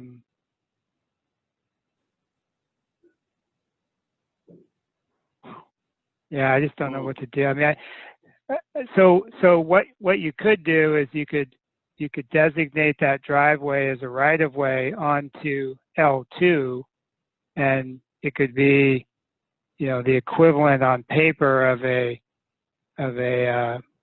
access road, so if somebody builds on L2, they could use it as an internal road to get to a house that's farther in on L2. So I mean, I think, and look, you just kind of came to us with this, so we're just kind of spitballing what some issues are. I mean, yeah, Nicole, go ahead. Maybe this is a dumb question, but I guess since I don't know the answer, it's not. I'm just needing some clarification, probably from board members, about why. Because if he sells that land to Mr. Tracy, to me, isn't that exempted from being counted towards a subdivision because it's in a butter? Or am I missing something? That's an interesting question. So does Lenny own any property that abuts you, Jamie? Yes, he does. That's my understanding, is that he owned, the lot that he originally intended to build on. To the right. Where is that? Partially on the wrong lot, and to me, if that's in a butter, and then we only have 2 lots in an exemption, we don't have a subdivision. Was kind of where I was going. As long as he owns some property on the other side of the property line that he didn't, you know what I mean, Jamie? Under the ordinance, if you sell to an abutter, that's not considered a division for the purpose of the subdivision ordinance. Yeah, and so if Lenny owned, if he purchased 2 acres on the other side of, if he purchased a buildable lot right next to your lot, and he owns that property, then you could sell him a portion of your property, and it would be a sale to an abutter, which would not trigger the subdivision ordinance. Oh. Does everybody on the board agree with that? I just want to make sure. Unless, I mean, the way I'm reading it, that's why I was asking the question. It seems like a solution. Under the definitions where it says a transfer of any interest of land to the owner of a land abutting that land does not create a lot or lots for the purposes of these regulations. But then it says, unless the intent of the transfer is to avoid the objective of these regulations. But you're not I don't see your intent as to avoid. You're not trying to get around the ordinance. like you're not trying to create a subdivision and get around the ordinance. I don't see that as your intent. I mean, I see your intent Okay. is Lenny made a mistake and he Right. bought property adjacent to yours, but built on yours. So you're going to sell an abutting landowner a piece of property to avoid the need to move a house. I don't see that as an intent to avoid the subdivision ordinance. I see the rest of the board If we can do nodding. that, if I can sell him the land and not trigger a division, then that would be optimal. Wes, do you agree with this?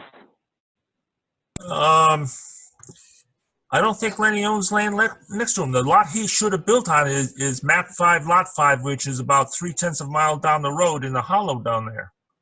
Oh. So he missed it by, oh boy. 3/10 of a mile. I guess they really renumbered those telephone poles, huh? Which one does he get last lot? Did you say 5? The 2.3 acre lot?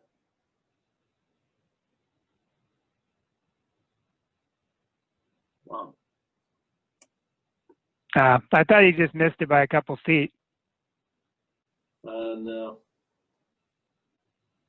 Well, that was a darn creative. That was fun Okay, for a couple that's good. minutes. Well, okay. My 2 cents is this. If the whole 141 acres is leased to the solar farm, that's one lot.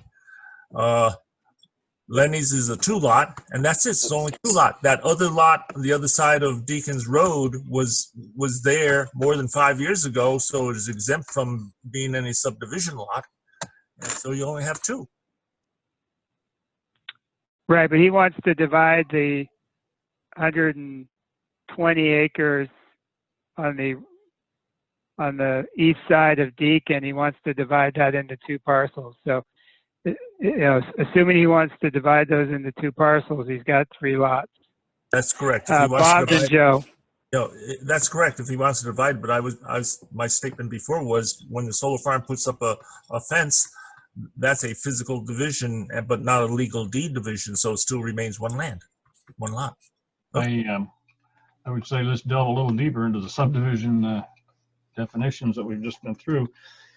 If you retain that, was it the 50-acre piece there? Right-hand side of the big piece, it's 50 acres. L2, if he retains it for his own use, then he's not creating a subdivision. Is that correct? If you divide, we just went through that discussion with the, I thought if I was using it as a single family residence. is that right? No, I think if he divides his property into 3 parcels, even if he retains one, it's still the subdivision. Subdivision? Okay. Yeah.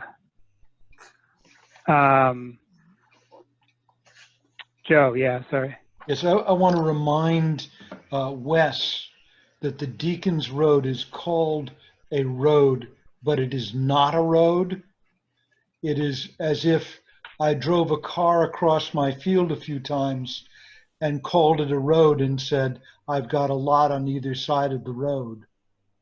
The Deacon's Road is not a road. Are people using the Deacon Road for access to their land? I don't know. Matt Fricker uses it. Well, I No, don't want to get bogged the down in Deacon's I don't want to get Road- bogged down in Deacon. I really don't, because we're going to have to come back to this, but that's not the primary issue right now. So let's not get bogged down into that. I see Lenny. I can see your face now. Matt Fricker, yes. So just one quick point, that triangle of 8.5 acres on the left side, the west side of Deacon Road, is currently up for sale. There's a for sale sign on it. And there is no legal deed that exists to allow that sale to happen, because that 8.5 acres is recognized in terms of legal deeds within the 141 acres. So I'm not sure what that means, but it's possible that, Jamie, that at the point that you find a buyer for that 8.5 acres, that some kind of a legal deed would need to be created for that piece. And if you have that subdivided, you know, I would imagine it would make it easier to create a legal deed for it. You know, Wes and Joe and other people can comment on that, but I guess the point is that there may be rationale for you to move ahead with the subdivision just for the purpose of feasibility for the 8.5 acres that you want to sell. Yeah, similar to what the chairman had mentioned, that you just create lot number 4 there. Yeah, I mean, like I say, the only concern I have with the request for the subdivision is the pretty straightforward rule that we have is that a subdivision cannot have a driveway onto a routed numbered road. Like, that's the only, you know, the rest of it I think we can figure out. But Joe, yeah. If Deacon Road isn't a road, then maybe the driveway could be called a road. Well, not on the Lenny's property. That's a hell of a driveway. I thought Joe and then Lenny. I thought we had a simple solution here to the road and access problem, that Mr. McDonald sell the land to Lenny, the transaction's complete, then Mr. McDonald comes back to us with whatever subdivision he wants to do. Oh, I see. Yeah. Yeah, I mean, not going to work with this. That's not going to work for you, Jamie? That's not going to work for the solar company. That, you know, like I had said in the letter, there's a provision in there that prevents me from dividing the land. So they're willing to go ahead with this, but they want that the other division made as well. So you just tell them it'll happen again in the future. I don't think that's going to be good enough for them. They don't want a two-step and look, no. And I think if you make the driveway a right of way into the lot L2, that you can avoid calling it a driveway, because it's a right of way into. I think you just have to finesse that particular issue. I think you just can't have a driveway obviously onto a routed number, but you can have if you wanted to do a road into L2, it would essentially look like a driveway. You just have to do it on the side of the property. I think what I'm saying is we have to just Jamie has to finesse that issue. That's just an issue he has to finesse. But I don't think it's an impediment to doing it. I think he just has to be careful when he shows the design of the subdivision, that is a right of way into L2, not a driveway. Bob, yeah.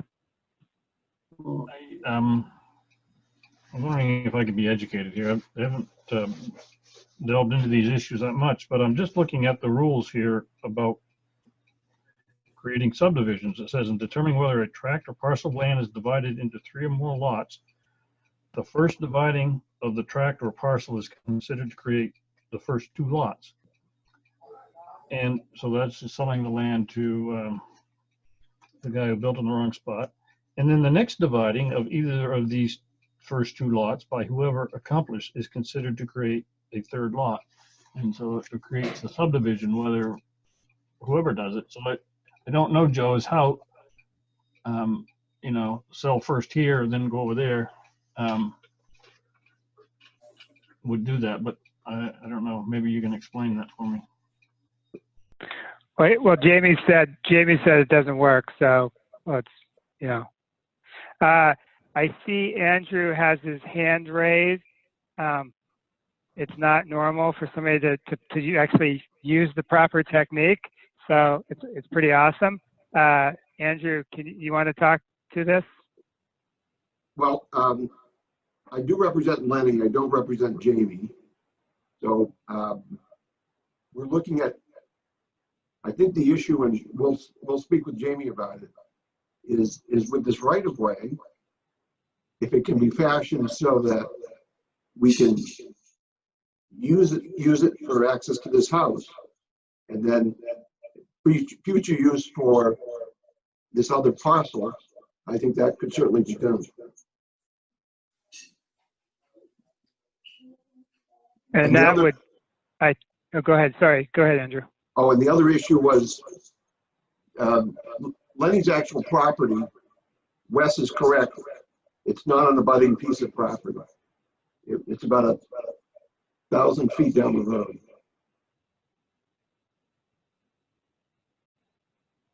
We all make mistakes. That's right. So, you know, Jamie, I think if you modify well, so I think what we probably need is some clarification on that driveway and whether it's a right of way, and then I think you have to make a decision whether you're going to do a 4-lot subdivision or a 3-lot subdivision with a request for us to recognize the 8.5 acres as a separate non-subdivision parcel of property. If you ask us to recognize it as a not part of the subdivision, we're going to have to address what Deacon Road is and what that means for our ordinance, which you can already see is a matter of dispute. So I think I agree with Matt Fricker, where if you could do it as a 4-lot subdivision, it would probably be easier on the board. And then what you have to do is have somebody look through the subdivision ordinance and just make sure that you are in compliance with that ordinance. You know, such things as you're using the Deacon Road for access to L3 or the 8.5 acres, and unless I believe you can use you can have a utility road directly onto 113. I think it's just you can't have a driveway. So if the solar farm wanted to put a utility access to their 80 acres off of 113, I think that's okay. I think the ordinance says no driveways. So I think we probably need a little bit more detail on making sure that you are familiar with the ordinance and what the requirements are. And then I think we need more information before we do a public hearing, or what does the rest of the board think?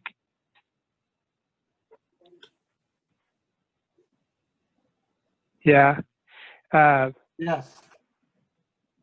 Yeah. So I mean, I think at the next meeting, if you give us a little bit more information about what this looks like, in particular the driveway, how you're going to deal with that, we could schedule you for a public hearing in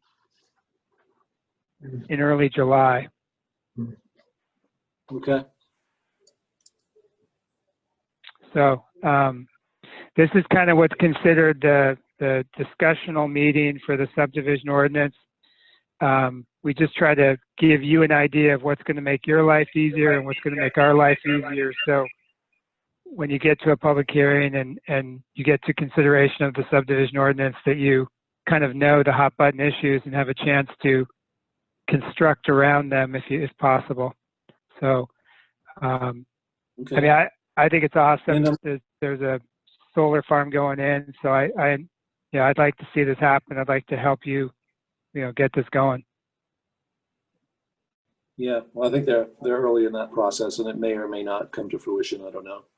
But how would I? Where would I find the regulation concerning the driveway onto a numbered route? Is that in? Sure. So, yeah, it's in the subdivision ordinance. So if you go on the website, oh, you've probably already seen it, but on the website there's a policies and ordinance portion, and in the policies and ordinance portion there's the subdivision ordinance, and if you give me 2 seconds here, if you look in the ordinance,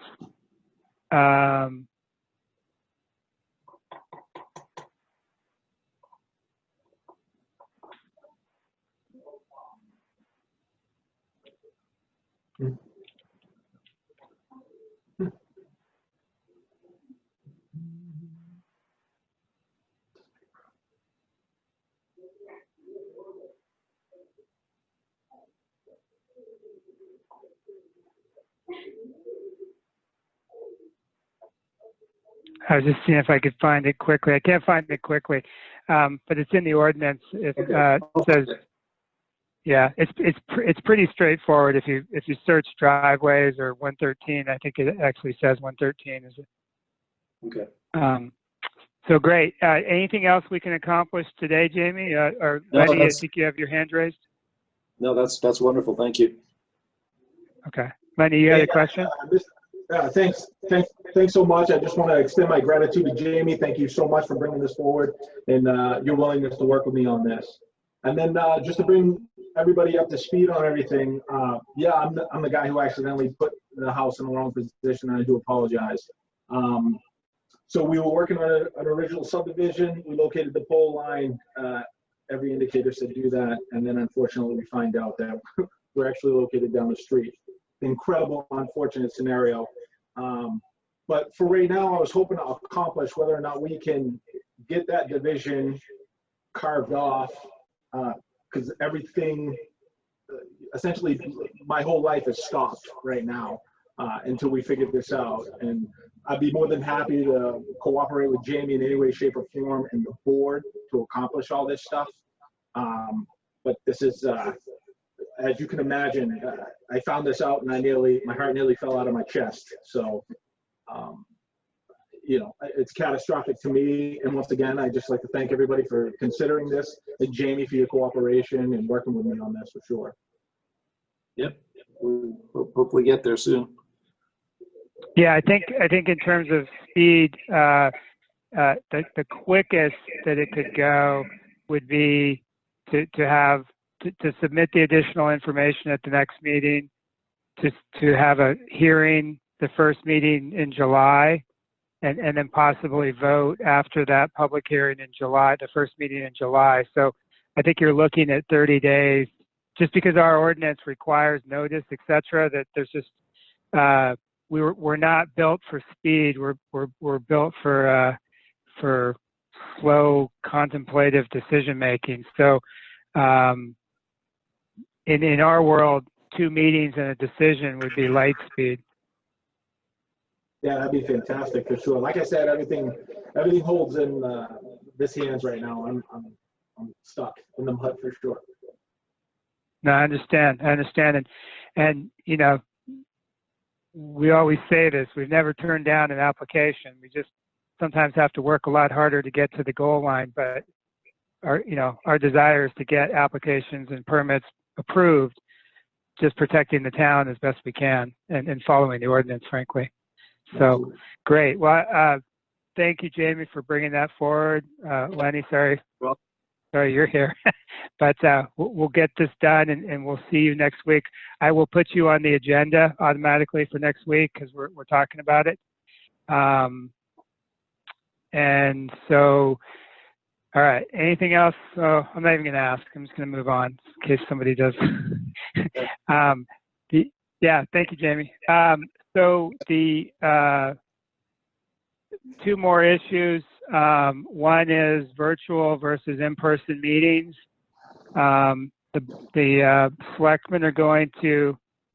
Thanks, Lenny.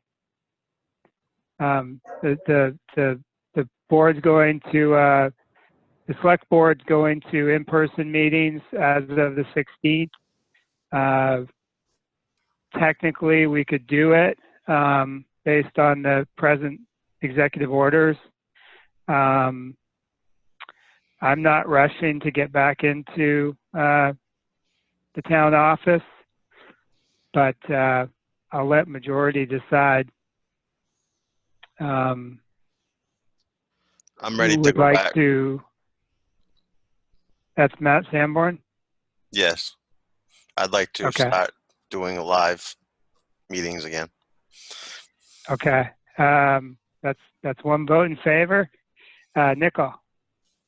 I'm just curious, are we talking about meetings in person with everyone wearing masks? Are we talking, is the selectmen doing anything around social distancing, or is this just going back to kind of as is? Are there any safeguards that Would not go back as is. So if we can't social distance 6 feet apart, then we should wear masks. If there's too many people in the room that they can't social distance 6 feet, there should be masks available that the town can provide, or people can have their own face coverings. But it wouldn't be business as usual. It would be at the minimum with masks. If we can't, and I don't think we can social distance. I've had several meetings where we all sat 6 feet apart and had a meeting, and the weirdness ended about 10 minutes into the meeting.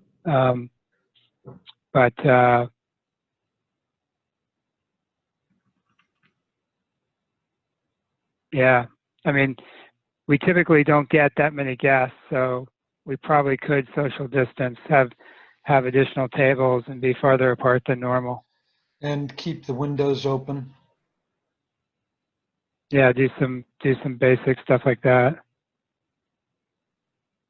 Nickel, yeah. I actually think there's I'm just curious, maybe the selectmen have already resolved this, but if these meetings are supposed to be open to the public, but if too many people from the public show up, we have to cancel the meeting. How is that meeting everyone's needs? Like, that just doesn't make sense to me. Or I need clarification, right? Like if we post a public hearing and 20 people show up, we can't have a public hearing, then what do we do? Well, if it's a nice night, we could go outside. We have met in the parking lot before. Yeah, or we could probably move into the large gym area if that's available that night. Depends on the night. I don't know if other activities are going to go on. Dwight, could we hold the meeting in the gymnasium area? Yeah, I saw a head shake. I think I'd prefer that actually, to be in the gymnasium area. There's significantly more room there. At least in the short term, if we're going to go back. Yeah, Nickel. I mean, I will share my opinion, right? I'm sitting next to a 2-month-old. I'm certainly trying to be really mindful of social distancing and limiting my contact with folks, right? My philosophy, both with my business and myself, has not been the first to do anything once it's allowed again. And I don't see these Zoom meetings being such an impediment that we need to rush back to in-person meetings. I would vote that we continue doing.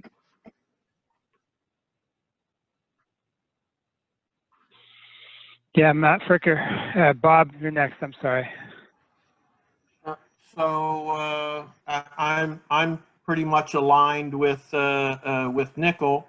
It does make me feel a little bit better that we might meet in the auditorium, but I actually, if there was a meeting in the room where we had always traditionally met, I would not attend, because, you know, there's no way that 5 people on the board plus the selectmen and some guests can socially distance in that room. And it's not like you're going to be in a room where everybody's wearing a mask and there's going to be no transmission of particles. You know, you can't talk and debate and cover things if everybody's wearing a mask. So people are going to have to take their masks off in order to talk.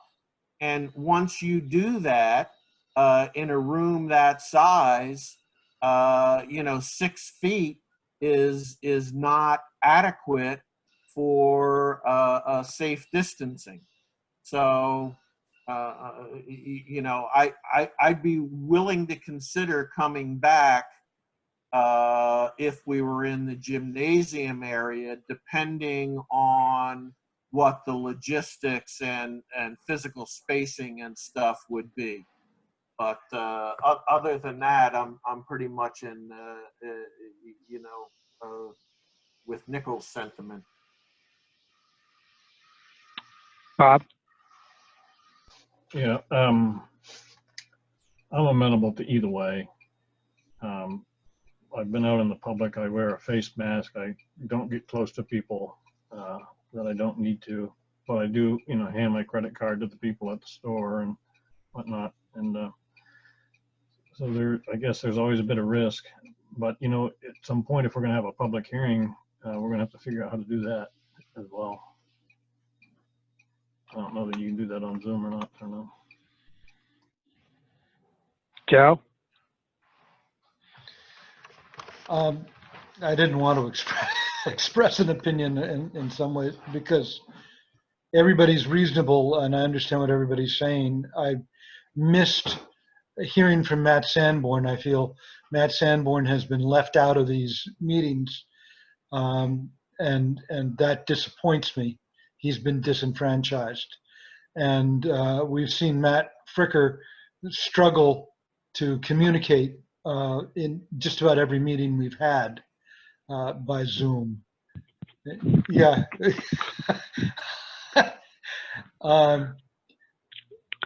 He's working on ASL, yeah. I can't talk with you doing that to me, Matt. But I feel we lose something by these Zoom meetings. There's some pluses to Zoom meetings, but I see too many problems with communication. It's not as good. I don't think we have to take masks off if we're sitting around debating something. I think you can leave your mask on. So I don't know. I don't pretend to have the answer to this. We're kind of divided here.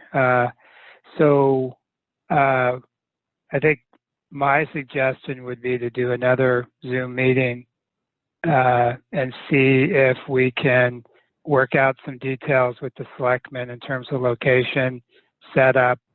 None of that's been addressed, and I think we need, for the folks who are concerned, I think we need some protocols in place to understand how we're going to do this so they feel comfortable that we're doing it safely. And I don't have that today, and I haven't talked to the selectmen about what protocols they're using and what setup we would be using. I think it's only fair for the people who have some concerns to at least have that in place and then make an informed decision whether or not they can do it. And I think we should also have in place the ability to participate virtually in a meeting, potentially even when we come back. We might want to look at that as well. So maybe Nickel can participate via Zoom for a short period of time, and or have the option. You know, we may want to talk about that too. So I'd recommend having at least one more meeting on Zoom. I agree with Joe essentially that I think we lose something on Zoom, but I'm also cognizant of, I have hundreds of clients who have not even begun to ask their employees to come back to work because of what's going on. So why don't we do a vote? All those in favor of continuing Zoom meetings, either say yes or raise your hand. I agree to one more. Okay. Meeting. Okay. Appreciate that, Matt, because I know you are having the most difficulties. So, so we'll do that, and then we'll go forward. The last issue, and I know we're over time, but feel for Ted. So so it's not really your fault, Ted. I guess I wasn't aware you wanted to be on the agenda. Maybe I should have assumed it, but so Ted has the subdivision application for the Water's Edge, which is the 113 Smut Street / Freedom Road subdivision, where Van Hertel sold a piece to a guy across the street and then sold Ted kind of the corner piece. He wants to have 2 lots on that. Driveways would be on to Freedom Road, so it's not a 113 access issue. He put in an application a little while back. We need to go through that application and hold a public hearing. I don't see any major issues with the application. It's a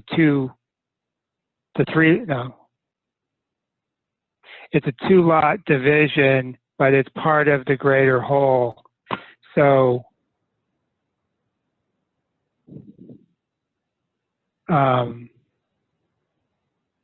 trying to remember the MMA's recommendation. So if Van Hertel separated his property into 3 pieces, the middle was to an abutter, and the lot C was to Ted, and then Ted divides it again twice.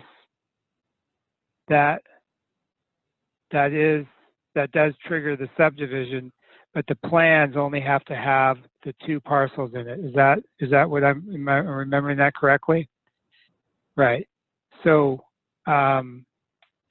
it's such a small subdivision, and it's already kind of laid out pretty cleanly. I would actually be willing to schedule him for a public hearing, and then at the public hearing we can kind of jawbone the application as we go, because I just don't think there's a lot of issues with that. Would the rest of the board be amenable to scheduling a public hearing? Okay. It's way too late for me to do math. So my recollection, and you don't have many abutters, so the notice is pretty straightforward. We don't have time to notice it before the next meeting, right? It would have to be 2 meetings out. Is that, somebody help me with that? Yeah, so what's the July meeting? It'll be July 9. That's pretty early too. So Ted, if we did a public hearing for you for July 9, would that work for you?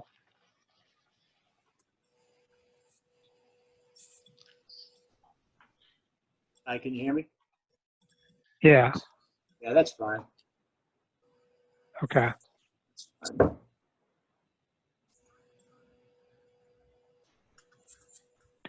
And then we're going to have to address at the next meeting whether or not we're going to hold that public hearing in person or via Skype. I like the Zoom thing myself. Yeah, I mean, it does add some, actually more people probably attend these than normally would in some ways, but so Ted, plan to attend the meeting on the 9th.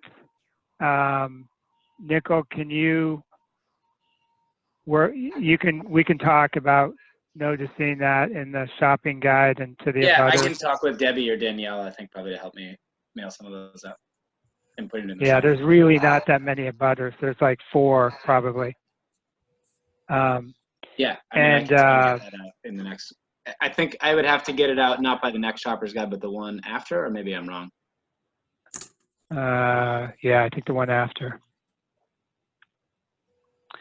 And then, so last issue, promise.